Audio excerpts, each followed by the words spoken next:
সম্মানিত মুসল্লিন ইকরাম, পবিত্র কোরআনুল কারীমের সূরা বাকারার 271 নম্বর আয়াতে কারিমা আমি খুতবায় তেলাওয়াত করেছি। তাফসীরের কিতাবে এসেছে যেই কারণে, যেই ঘটনার পরিপ্রেক্ষিতে আল্লাহ তাআলা এই আয়াতে কারিমা নাজিল করেছেন, এই বিষয়টা বর্তমান যে সময়ে আমরা আছি, পূর্ব থেকে আমরা জেনে আসছি রাসূল করিম সাল্লাল্লাহু আলাইহি ওয়াসাল্লামের হাদিসের রেফারেন্স দিয়ে, কোরআনুল কারীমের আয়াতের রেফারেন্স দিয়ে উলামায়ে ইকরাম আলোচনা পেশ করেছেন। আমরা পূর্ব থেকে অবগত আছি যে আল্লাহর রাস্তায় দান করলে, আল্লাহর রাস্তায় দান সদকা করলে, আমাদের তাকদীরের লেখনীতে যদি বলা মুসিবত থাকে, যেই কোনো ধরনের বিপদ আপদ থাকে, সেই দানের বদলে আল্লাহ তাআলা আমাদেরকে মুসিবত থেকে হেফাজত করেন। একটু জোরে বলি। এখন আসুন, কম আর বেশি আমরা সকলেই আল্লাহর রাস্তায় দান করার চেষ্টা করি, সদকা করার চেষ্টা করি। দান দুই পদ্ধতিতে করা হয়। কেউ আছেন সকলের সামনে প্রকাশ্যে দান করে, আবার এমন অনেক মানুষ আছে যারা গোপনে দান করে। ইসলামী শরীয়ত আমাদেরকে কি বলছে, কোরআন এবং সুন্নাহ আমাদেরকে কি শিক্ষা দিচ্ছে? হয়তো আমরা বুঝে হোক না বুঝে হোক, কাউকে দেখলাম প্রকাশ্যে দান করতে, আমরা অনেকে এটাকে নেগেটিভলি নিই। দান করছে, মানুষকে দেখানোর দরকার কি? গোপনে চাইলে তো করতে পারে। তবে আমাদের বুঝতে হবে, ইসলামী শরীয়তের মধ্যে আল্লাহ তাআলার কোরআন আমাদেরকে সাক্ষ্য দেয়, গোপনে, উপেনে, প্রকাশ্যে অথবা গোপনে দান করা যায়। এই সিস্টেম ইসলামী শরীয়ত আমাদেরকে বৈধতা দিয়েছে। জোরে বলি সুবহানাল্লাহ। আল্লাহর নবীর সাহাবীরা জিজ্ঞেস করলেন, ইয়া রাসূলুল্লাহ, ইয়া হাবিবাল্লাহ, কোন সদকা উত্তম? আমাদের তো মন চাই আল্লাহর ঘর মসজিদে দান করি, ইসলামের জন্য আমরা আমাদের সম্পদকে কুরবানি দিই। আমাদের মন চাই আমরা এতিম মিসকিনকে আহার করাই, দান করি।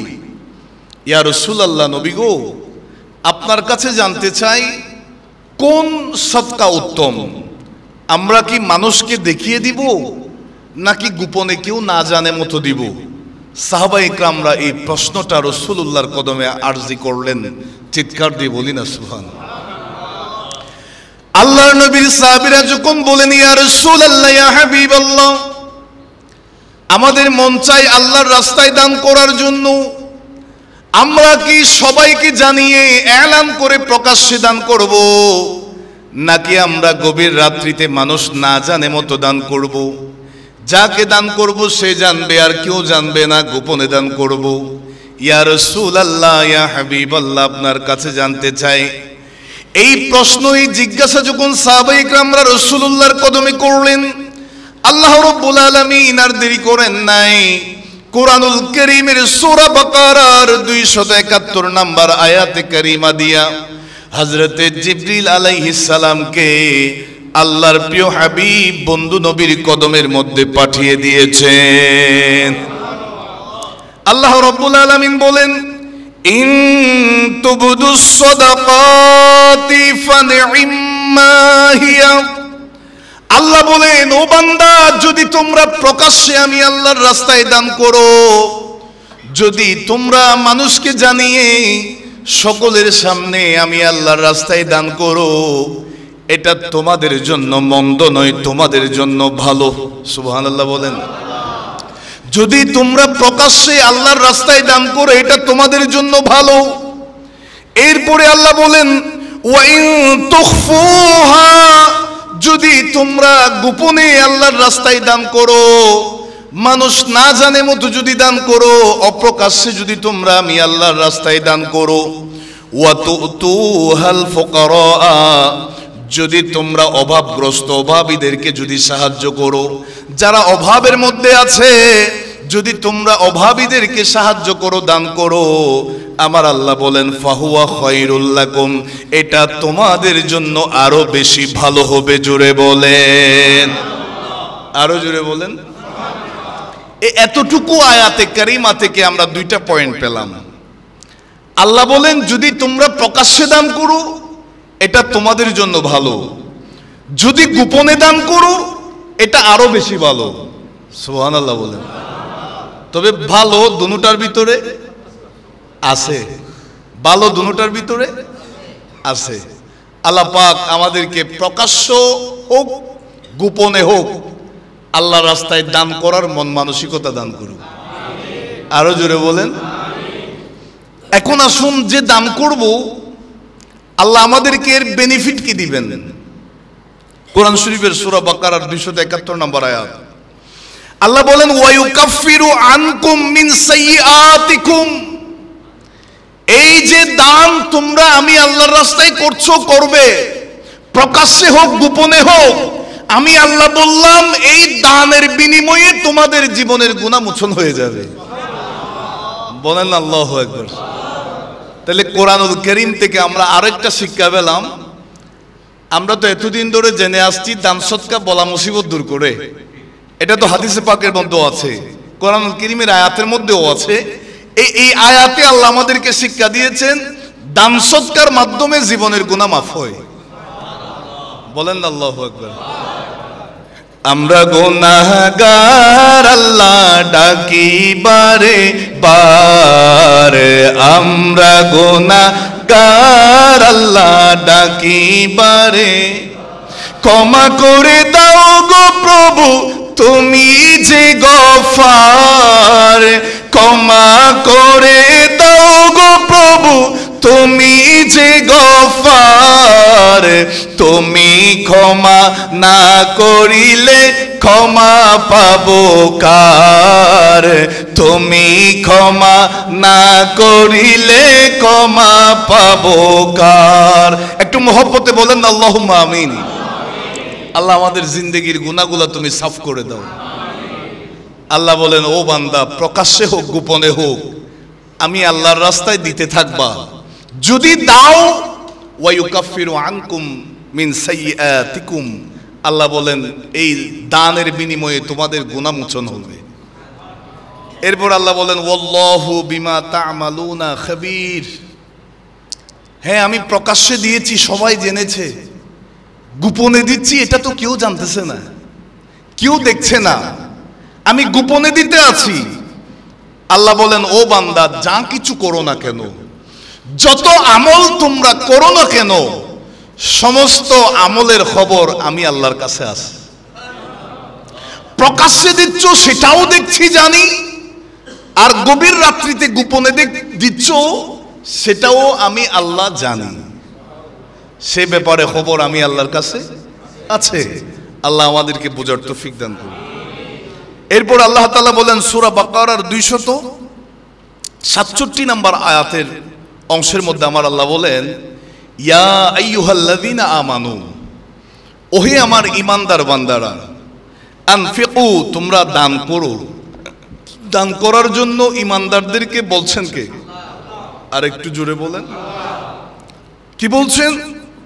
মিন তাইয়্যিবাতি মা কাসাবতুম, তোমরা যে পবিত্র সম্পদ অর্জন করেছো, তোমাদের পবিত্র যত উপার্জন আছে সেগুলোর থেকে তোমরা আমি আল্লাহর রাস্তায় দান করো। বলেন না আল্লাহু আকবার। মসজিদে দিলে এটা কার রাস্তায় দান হবে? এতিম মিসকিনকে দিলে, এরপরে মাদ্রাসায় দিলে, অভাবীদেরকে দিলে, যেখানেই দিই না কেন আমরা দিন ধর্মের কাজে যদি ব্যয় করি এটা আল্লাহর রাস্তায় দান করা হয়ে যাবে। বলেন আল্লাহু আকবার। এরপরে আসুন সূরা বাকারার 264 নম্বর আয়াত আল্লাহ বলেন ইয়া আইয়ুহাল্লাযীনা আমানু, ওহে আমার ঈমানদার বান্দারা, লা তুবতিলু সাদাকাতিকুম বিল মান্নি ওয়াল আযা, আল্লাহ বলেন তোমরা তোমাদের দান সদকা যেগুলা আল্লাহর রাস্তায় দান করেছো, আত্মীয় স্বজনকে দিয়েছো, মাদ্রাসায় দিয়েছো, মসজিদে দিয়েছো, আমি আল্লাহর রাস্তায় যেই দান সদকা তোমরা করেছো এগুলা খুঁটা এবং কষ্টের মাধ্যমে নষ্ট করিও না। বলেন না আল্লাহু আকবার। আজকে থেকে প্রায় বহু বছর আগে, আমি 10-12 বছর হবে, কোন এক জায়গায়, এটা আমার শিওরলি মনে পড়ছে না, যে কোন একজন মানুষ পয়সাওয়ালা মসজিদে দান করছে। দান করার পরে কোনো কারণে তার সাথে দ্বিমত শুরু হয়ে গেছে। তখন সে যা দান করছে এগুলো মসজিদ থেকে খুলে নিয়ে গেছে। একটু নাউজুবিল্লাহ জোরে বলেন না। এই ধরনের হবিস আমাদের দেশে আছে না নাই? অনেকেই আত্মীয়তার সম্পর্কের আত্মীয় স্বজনকে দান করে, অনেক গরিব দুঃখীকে দান করে, এলাকার মধ্যে গরিব মানুষ মেয়ে বিয়ে দিতে পারছে না, দিচ্ছে। যে কোনো সুবিধা অসুবিধায় মানুষ টাকা পয়সা আছে করে। আবার এমনও দেখা যায় সময়ে অসময়ে এই ধরনের খোঁটা দেওয়ার মাধ্যমে মানুষকে কষ্ট দেয় কিনা। আল্লাহ বলেন, দান করেছো খোঁটা দিবা না, দান করেছো কষ্ট দিবা না। যা দান করেছো যদি খোঁটা দাও, কষ্ট দাও, এগুলা নষ্ট হয়ে যাবে। নাউজুবিল্লাহ জোরে বলেন। আমরা আল্লাহর রাস্তায় দান করব, বিনা স্বার্থে নিঃস্বার্থে দান করব। আমি মসজিদে দিয়েছি, আমার ইয়াকিন থাকবে, আমার বিশ্বাস থাকবে, কারণ আল্লাহর কালামুল্লাহ তো মিথ্যা হতে পারে না, নবীজির হাদিস তো কখনো মিথ্যা হবে না। আমার নবী হাদিসে পাকের মধ্যে বলেছেন যে তোমরা 1 টাকা দিয়েছো, এই 1 টাকা আল্লাহ 700 গুণ বৃদ্ধি করে তোমাদেরকে রিটার্ন দিবেন। এটা হাদিসে পাকের মধ্যে আছে। সুতরাং আমাদের বিশ্বাস, আমাদের আকীদা, আমাদের ইয়াকিন, আমি আল্লাহর রাস্তায় দিয়েছি, আল্লাহ এটা আমাকে 700 গুণ বৃদ্ধি করে দিবেন। বলেন না আল্লাহু আকবার। আমি আজ পর্যন্ত, আপনারা শুনেছেন কিনা জানি না, যে আল্লাহর রাস্তায় দান করার কারণে কোনো মানুষ গরিব হয়ে গেছে। এই ধরনের কোনো নজির আছে? বরঞ্চ দেখেছি যারা সঠিকভাবে ইসলামী শরিয়া মোতাবেক আইডিয়া করে নয়, সম্পদের হিসাব গণনা করে যারা যথাযথভাবে যাকাত আদায় করেছে, দিন দিন তাদের সম্পদের বৃদ্ধি হয়েছে। কথা বলেন ঠিক কিনা? এখন আসুন তাহলে এই আয়াতে কারিমা থেকে আমাদের যে শিক্ষাগুলো আমরা অর্জন করতে পেরেছি, আমরা প্রকাশ্যে দিব, কোনো অসুবিধা নাই। আমরা গোপনে দিব, কোনো অসুবিধা নাই। তাবুক যুদ্ধের মধ্যে আমার নবী ডাক দিয়েছেন সাহাবীদেরকে, ও আমার সাহাবায়ে কেরামরা, আমরা তো যুদ্ধের জন্য ওই কাফের মুশরিকদের সাথে তো মোকাবেলা করতে হবে, যুদ্ধের সরঞ্জামের প্রয়োজন আছে, এইটা লাগবে ওইটা লাগবে। এইভাবে সাহাবায়ে কেরামদেরকে যখন আমার নবী আহ্বান করেছেন, হযরতে সিদ্দিক আকবর আসলেন, ফারুক আজম আসলেন, উসমান জিন্নুরাইন আসলেন। যেই যুদ্ধের সময়ে উসমান জিন্নুরাইন রাদিয়াল্লাহু তাআলা এত বেশি দান করেছিলেন আমার নবীর আহ্বানে, আমার নবী হাদিসে পাকের মধ্যে আছে রাসূলুল্লাহ সেই সময়ে উসমান জিন্নুরাইনকে 2 বার জান্নাতি হিসাবে সার্টিফিকেট দিয়েছেন। আর একটু জোরে বলেন। আর সিদ্দিক আকবরের বিষয়টা আমরা সকলে জানি। সিদ্দিক আকবরের গড়ে যা কিছু আছে সব নিয়ে আসছে। আমার নবী বলেন, ও আবু বকর সিদ্দিক, তোমাকে দেখছি গড়ের এই যে ফাটাসিরা কাপড় চোপড় যা আছে, চুলার ছাই পর্যন্ত সবকিছু নিয়ে এসেছো, গড়ে কি রেখে এসেছো? সিদ্দিক আকবর বলেন, ইয়া রাসূলুল্লাহ, আল্লাহ এবং রসুলকে রেখে এসেছি। বলেন না আল্লাহু আকবার। ইনি হচ্ছেন আফদালুন নাস বাদাল আম্বিয়া, ইনি হচ্ছেন খলিফাতুর রাসূল সৈয়দনা সিদ্দিক আকবর রাদিয়াল্লাহু তাআলা। চিৎকার দিয়ে বলি সুবহানাল্লাহ।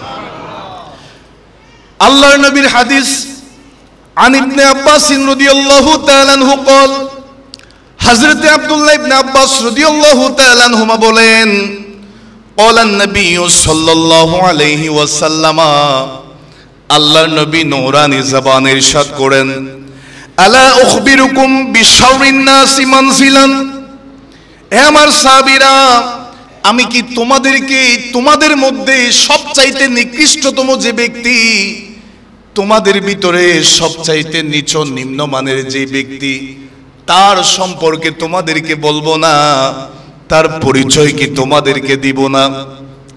সাহাবায়ে কিরামকে রাসূলুল্লাহ যখন এই কথাটা বলেছেন, আল্লাহর নবী সরকারে দো আলম সাল্লাল্লাহু আলাইহি ওয়াসাল্লাম বলা মাত্র সাহাবায়ে কিরামরা বলেন, ইলা নিআম ইয়া রাসূলুল্লাহ ইয়া হাবিবাল্লাহ, আমরা জানতে চাই আমাদের ভিতরে সবচাইতে নিকৃষ্টতম ব্যক্তিকে। যদি আমাদের ভিতরে যদি এই বৈশিষ্ট্য থাকে, আমাদের ভিতরে যদি এই অভ্যাসটা থাকে, তাইলে আমরা নিজেকে পরিবর্তন করতে পারবো। ইয়া রাসূলুল্লাহ আমাদেরকে একটু বলেন না।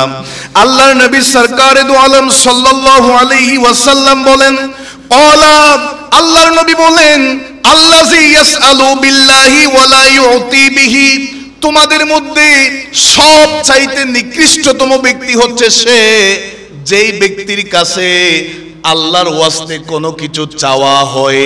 আমার বাবারা ভাইয়ারা, কোন একজন ফকির আপনার কাছে এসেছে, আল্লাহর ওয়াস্তে আপনি একটু দান করেন না।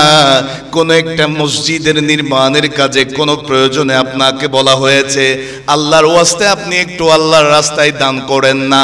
আমার নবী বলেন, আল্লাহর ওয়াস্তে চাওয়া মাত্র কেউ যদি না দেয়, আমি রাসূলুল্লাহ বলে দিলাম, সমাজের মধ্যে এর চাইতে নিকৃষ্টতম ব্যক্তি আর কেউ নাই। জোরে বলেন নাউজুবিল্লাহ, আরো জোরে বলেন। এই হাদিস থেকে আমরা শিক্ষা পেলাম, নবীজি বলেন সবচেয়ে নিকৃষ্ট ব্যক্তি সে, যার কাছে আল্লাহর ওয়াস্তে কিছু চাওয়া হবে সে কৃপণতা করবে, বখিলি খাসলত থাকবে। আমার নবী বলেন সে একেবারে নিকৃষ্ট ব্যক্তি। জোরে বলি নাউজুবিল্লাহ। এখানে একটা পয়েন্ট আছে, খেয়াল করবেন।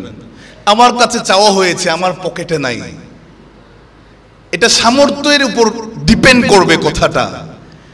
কোন একটা মসজিদের কাজে, মাদ্রাসার কাজে আপনি একজন শিল্পপতি, কোটিপতি মানুষ, আপনাকে বলা হয়েছে এই কাজটা করে দেন। এখন আপনি যদি বলেন যে এটা আমার দ্বারা সম্ভব না, অথচ আল্লাহ আপনাকে তৌফিক দিছে, আমি এই কথাটা বুঝাতে চেয়েছি। কোন একটা এলাকায় এগুলা বিভিন্ন মানুষরা যখন আমাদের সাথে কথাবার্তা বলে, আমরা এগুলা, এটাও এক প্রকারের একটা জ্ঞান। কোন একটা এলাকায় একজন বিত্তশালী ব্যক্তি, অনেক পয়সাওয়ালা নাম করা, তার নিজের এলাকায় একটা মসজিদ নির্মাণ করা হচ্ছে, বানানো হচ্ছে, বর্তমানে হয়ে গেছে। ইনারে বলছে, আপনি আমাদের মসজিদে 20টা ফ্যানের দরকার আছে, আপনি একটু কষ্ট করে মসজিদের জন্য 20টা ফ্যান দেন না। এটা কেউ কি কারো ঘরের জন্য চেয়েছে না আল্লাহর ঘরের জন্য চাইছে? এই মানুষটা বলতেছে, বুঝার মানুষ, বলে যে আমার এই তৌফিক হয় না এখনো। একটু নাউজুবিল্লাহ জোরে বলেন না। এই ধরনের মানুষ সমাজে আছে না নাই? তো এই যে ইনি যে বলেছেন আমার এই সামর্থ্য, এই তৌফিক হয় নাই, আল্লাহ যা আছে তা নিয়ে নিবেন, কথা বলেন ঠিক কিনা? আল্লাহ সম্পদ দিয়ে মানুষকে পরীক্ষা করে, এটা কোরআনুল কারীমের ভাষ্য। আল্লাহ তাআলা সন্তান দিয়ে মানুষকে পরীক্ষা করবে। আপনি সমাজের মধ্যে সন্তানের বাহাদুরি করবেন না, আপনি সমাজের মধ্যে সম্পদের বাহাদুরি করবেন না। খোদার কসম করে বলছি, এগুলো আল্লাহ আপনাকে পরীক্ষার জন্য দিয়েছে। এই পরীক্ষায় যদি আপনি সাকসেস হন, তাইলে জান্নাত আপনার ঠিকানা হয়ে যাবে। বলেন আল্লাহু আকবার। আল্লাহর নবী সরকারে দো আলম সাল্লাল্লাহু আলাইহি ওয়াসাল্লাম, এটা আমরা ছোট্টবেলায় গল্প আকারে পড়েছি, তবে এটা স্পষ্ট হাদিসে পাকের মধ্যে আছে। আমার নবী সাহাবীদেরকে বলছেন, নবীজি বলছেন, বনি ইসরাইল যুগের মধ্যে, শুনে সেই সময়ের মধ্যে 3টা মানুষ ছিল। একটা মানুষ ছিল ডবল রোগী, কুষ্ঠরোগ যার। আরেকজন মানুষ যার মাথার মধ্যে কোনো চুল নাই, টাকলা। আরেকজন মানুষ অন্ধ, চোখে দেখে না। এটা আমরা ছোটবেলায় বইয়ে গল্প আকারে পড়ছি, শুনছি, তবে এটা হাদিসে পাকের মধ্যে আছে। সাইয়েদুনা আবু হুরায়রা রাদিয়াল্লাহু তাআলা বর্ণনা করেছেন, নবীজি নূরানি জবানে বলেছেন,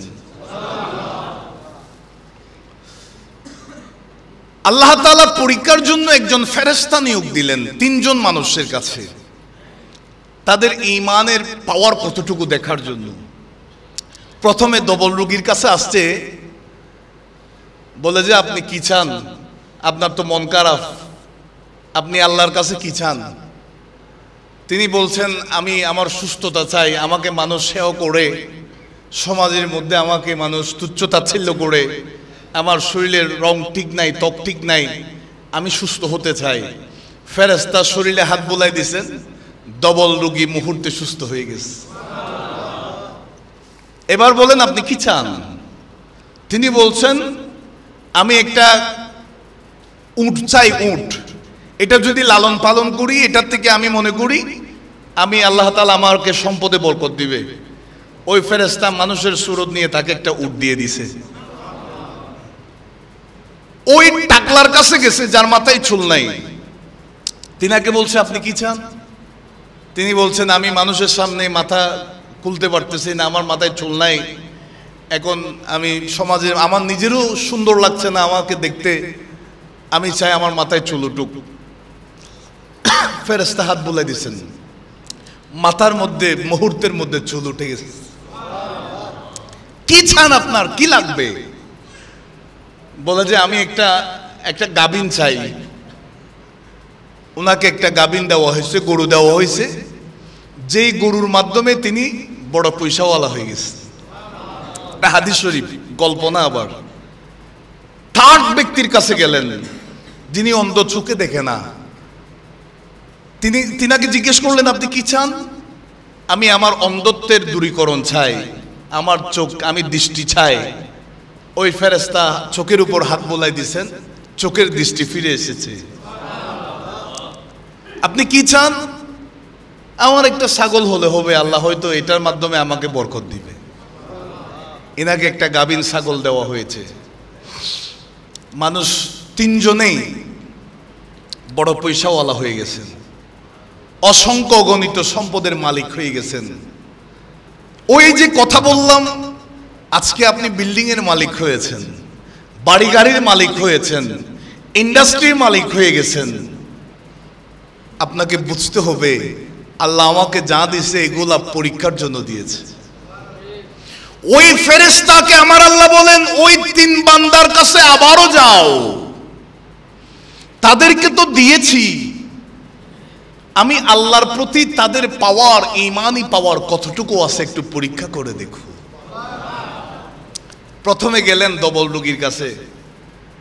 ওই ফেরেশতা মানুষের শুরুতে ঘরের দুয়ারে গিয়ে বলে আপনি তো আগে ডবল রোগী ছিলেন, আল্লাহ আপনাকে রহমত দিয়েছে, বরকত দিয়েছে, আপনি সুস্থ হয়ে গেছেন, অগণিত সম্পদের মালিক বানিয়েছেন, আমি আল্লাহর ওয়াস্তে আপনার কাছে একটা উট চাচ্ছি, আমাকে একটু দান করেন না।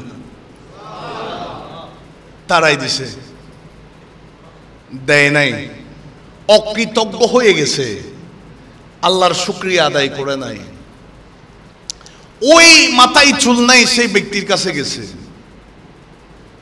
আল্লাহ আপনাকে, আপনি এভাবে ছিলেন, আল্লাহ আপনাকে রহমত দিছে, সম্পদ দিছে, আমি আপনার কাছে একটা গরু চাচ্ছি, আল্লাহর ওয়াস্তে আমাকে দান করেন। গরিব মানুষ, ফেরেশতা মানুষের সুরতে আসছে, দেয় নাই, তাড়িয়ে দিয়েছে।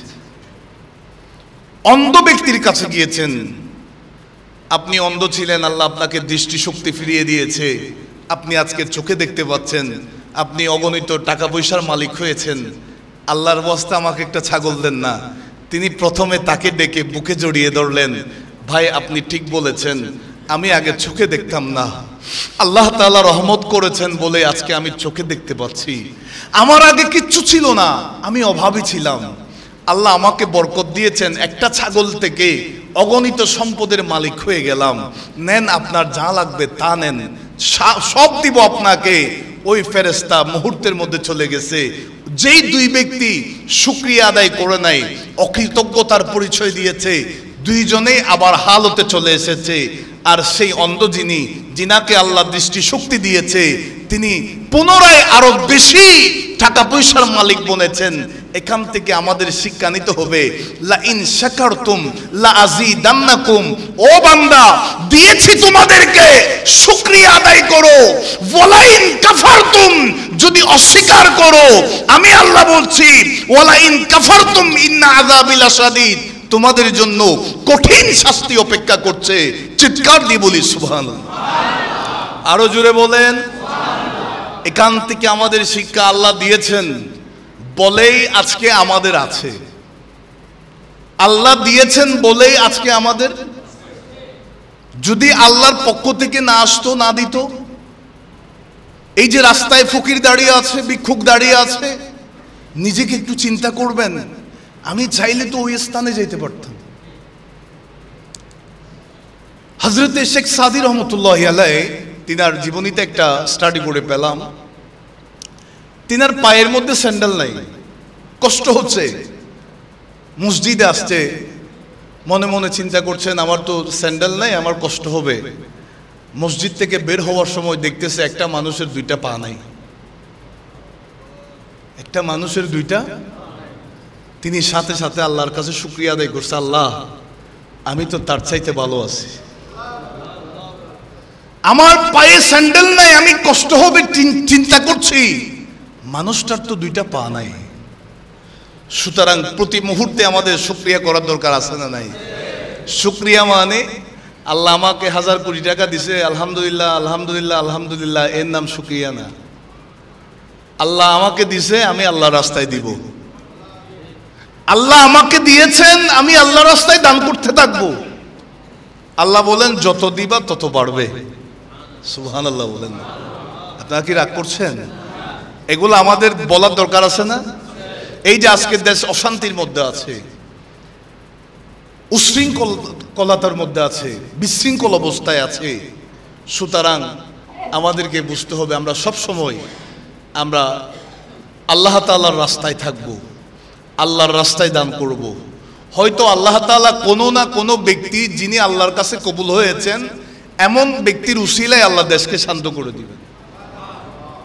হাদিসে পাকের মধ্যে আছে, যেটা তিরমিজিতেও আসছে, মিশকাতুল মাসাবি কিতাবের মধ্যে কোট হয়েছে হাদিসটা। আন আবি হুরায়রা রাদিয়াল্লাহু তাআলা কল, হযরতে আবু হুরায়রা রাদিয়াল্লাহু তাআলা বর্ণনা করেন, ক্বালা রাসূলুল্লাহ সাল্লাল্লাহু আলাইহি ওয়াসাল্লাম, আল্লাহর নবী নূরানী জবান ইরশাদ করেন, আস-সাখিয়্যু করিবুন মিনাল্লাহ। সুবহানাল্লাহ বলেন। আল্লাহ তাআলা আমাদেরকে দানশীল ব্যক্তি বনার তৌফিক দান করুন। আল্লাহর কাছে চাইবেন কেমন করে, আল্লাহ তুমি আমাকে সম্পদ দাও, আমি যেন তোমার রাস্তায় দান করতে পারি। আল্লাহ তুমি আমাকে সম্পদশালী করো, আমি মসজিদ মাদ্রাসায় যেন দিতে পারি।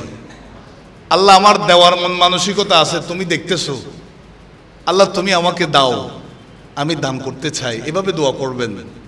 আল্লাহ চোখের পলকে কাকে কোন দিকে দিয়ে দিবে, এটা তো আমার আল্লাহ কোরআনুল কারীমের মধ্যে বলেছেন, ও বান্দা তোমরা এমন রিজিক পাবা যেখান থেকে রিজিক আসবে যেটা তোমরা কোনোদিন কল্পনাও করো নাই। সুবহানাল্লাহ বলেন। তো আমার নবী কি বলেন, আস-সাখিয়্যু করিবুম মিনাল্লাহ। যারা দান করে, দানশীল ব্যক্তি আল্লাহর কাছে নিকটে, যার সম্পর্ক আল্লাহর কাছাকাছি, তার কোনো দুনিয়া আখিরাতে ডর ভয় আছে? এরপরে বলেন করিবুম মিনাল জান্নাহ, দানশীল ব্যক্তি জান্নাতের কাছে। সুবহানাল্লাহ বলেন না। এরপরে আমার নবী বলেন করিবুম মিনান নাস, দানশীল মানুষ মানুষের কাছে, যে দান করে তাকে মানুষ ভালোবাসে। কথা বলেন ঠিক কিনা? বাঈদুম মিনান নার, জাহান্নাম থেকে দূরে। পয়েন্টগুলো খেয়াল করবেন। যারা আল্লাহর রাস্তায় দান করবে, আল্লাহ তাআলার নিকটতম বান্দা হয়ে যাবে, জান্নাতের কাছে চলে যাবে, অর্থাৎ জান্নাতি হবে, মানুষের অন্তরে জায়গা পাবে। আবার সেই মানুষগুলা জাহান্নাম থেকে দূরে থাকবে। সুতরাং দান সৎকার দরকার আছে না নাই? এরপর আসুন আমার নবী কি বলেন, ওয়াল বাখিলু বাঈদুম মিনাল্লাহ। আর যেই বান্দা বখিল, কৃপণ, যার কাছে থাকার পরেও আল্লাহর রাস্তায় দান করে না, আমার নবী বলেন সে আল্লাহ থেকে দূরে। এরপরে বলেন আমার নবী বাঈদুম মিনাল জান্নাহ, জান্নাত থেকে দূরে। বাঈদুম মিনান নাস, সেই বখিল মানুষকে মানুষও পছন্দ করে না।